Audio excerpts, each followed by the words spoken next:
રાજકારણમાં લગભગ 1982માં આવ્યો અને મારો સ્વભાવ છે સેવાકીય પ્રવૃત્તિમાં ચેલેન્જ ઝીલવાનો, કામ કરવાનો, અમુક વ્યક્તિ સામે ચેલેન્જ ઝીલવાનો.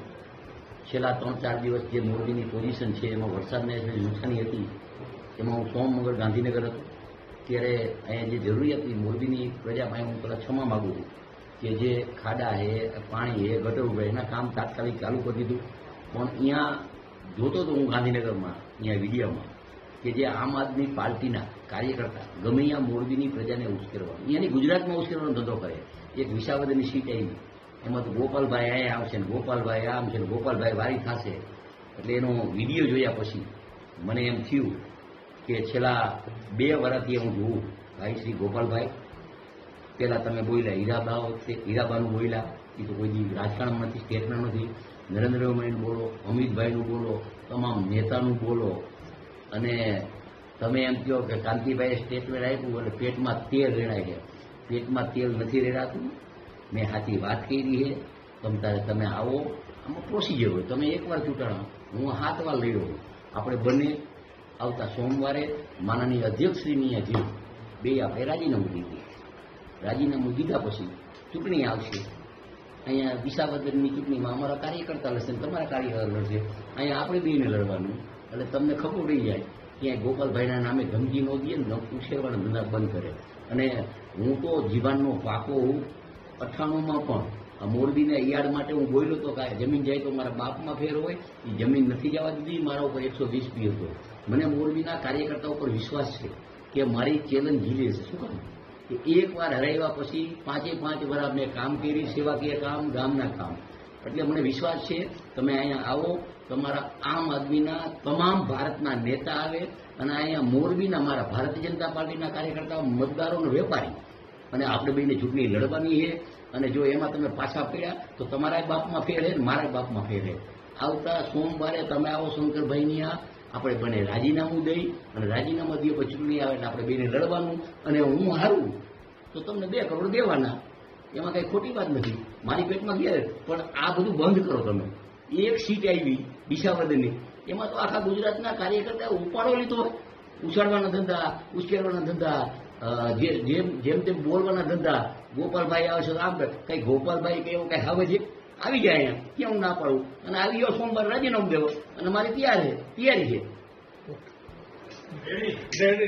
મોરબીની જનતા જાગૃત થઈ તો મોરબીના ધારાસભ્યના પેટમાં નકલી તેલ રેડાનું.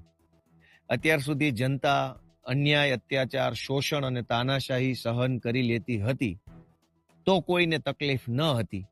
પણ જેવું જનતાએ બોલવાનું ચાલુ કર્યું કે ભાઈ આ તો ગટર ખરાબ છે, રોડ ખરાબ છે, પાણી ભરાઈ જાય છે, રોડ ઉપર રખડતા ઢોરનો ત્રાસ છે, ટ્રાફિક જામ છે, અનેક સમસ્યાઓને લઈને આમ જનતાએ જ્યારે અવાજ ઉઠાવવાનું ચાલુ કર્યું તો મોરબીના ધારાસભ્યના પેટમાં નકલી તેલ રેડાયું.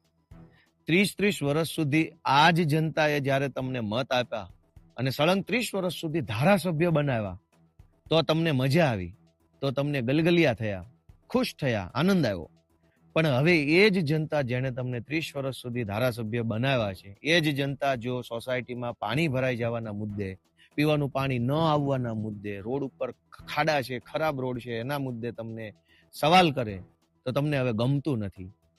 અને પાછું ગઈકાલે મેં વિડીયો જોયો કે મોરબીના ધારાસભ્ય એવું કહે છે ભાજપના કે ગોપાલ ઇટાલિયામાં હિંમત હોય તો ચૂંટણી લડવા આવી જાય મારી સામે, અને હું રાજીનામું પણ આપી દઈશ અને ગોપાલ ઇટાલિયાને 2 કરોડ રૂપિયા પણ ઇનામ પેટે આપીશ. તો મારી મોરબીના ધારાસભ્યએ આપેલી આ ચેલેન્જને આપણે સ્વીકારી લઈએ છીએ સહર્ષ, રાજી ખુશીથી, કે જો તમે શુરા બોલ્યા ન ફરે, શુરા હોવ, મરદ માણસ હોવ અને એક જ વખત બોલતા હો, જબાનના પાક્કા માણસ હોવ, તો આજે 10 તારીખ થઈ છે, મોડામાં મોડું 12 તારીખે બપોરે 12 વાગ્યા સુધીમાં રાજીનામું તમારું પડી જવું જોઈએ. ગોપાલ ઇટાલિયા પણ વટથી તમારા ચેલેન્જને સ્વીકારે છે.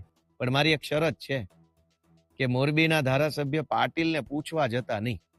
પાટીલ અંકલ, મારાથી ભૂલથી બોલાઈ ગયું છે, હું રાજીનામું આપું કે ના આપું, અંકલ પ્લીઝ મને માફ કરો, એવી બધી વાતો કરવાની નહીં. પાટીલને પૂછ્યા વગર જ તે તમારા પોતાનામાં હિંમત હોય, તમારામાં તાકાત હોય અને તમારામાં એવું ડેરિંગ હોય તો CR પાટીલને પૂછ્યા વગર, એની પરમિશન લીધા વગર, પાટીલ મને ખીજાશે, પાટીલ મને ઠપકો આપશે, પાટીલ મને મારી ઉપર કાર્યવાહી કરાવશે એવી ડર રાખ્યા વગર મોડામાં મોડું 12 તારીખે બપોરે 12 વાગ્યા સુધીમાં જો રાજીનામું તમે આપી દો તો ગોપાલભાઈ ઇટાલિયા તમારી ચેલેન્જ સ્વીકારે છે. 30 વર્ષથી તમે મોરબીના ધારાસભ્ય છો, તમને શરમ આવવી જોઈએ. તમને એવી શરમ આવવી જોઈએ, તમારે ચેલેન્જ એમ મારવી જોઈએ કે અહીંયા કોઈ આવીને, મોરબીમાં આવીને અમે જે 30 વર્ષમાં વિકાસ કર્યો છે એમાં ખામી ગોતી બતાવે, એવી ચેલેન્જ મારવા નથી. પણ તમે એવી ચેલેન્જ નથી મારી શક્યા. શું કામ? તમને ખબર છે કે બધું એવા કામની ચેલેન્જ મારશો તો ચાલે એમ જ નથી. કામ તો કંઈ કર્યા નથી.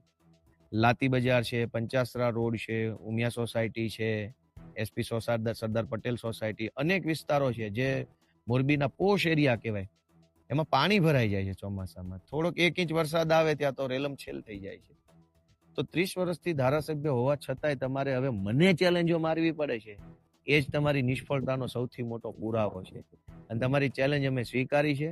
તમારા પોતાના ભાજપના પાટીલ અંકલને પૂછ્યા વગર, પાટીલ અંકલનો ડર રાખ્યા વગર તમારામાં હિંમત હોય તો 12 તારીખે બપોરે 12 વાગ્યા પહેલા રાજીનામું આપી દો. ગોપાલ ઇટાલિયા આવશે મોરબીમાં. જય જય ગરવી ગુજરાત.